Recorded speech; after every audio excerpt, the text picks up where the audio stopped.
let x square plus হচ্ছে 2 into x into 5 plus হচ্ছে 5 whole square হচ্ছে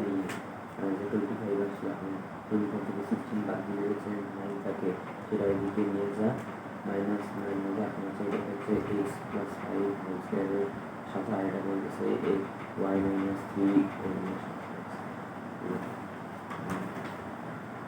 আমরা হচ্ছে এক্সট্রা একটা আসছে না এটাকে হচ্ছে এদিকে নিয়ে যাওয়া হচ্ছে এটাকে এই আপনি কেন ওটা কোনো ফাংশন হলো না এটা হচ্ছে ফাংশন থেকে ফাংশনগুলো অন্যরকম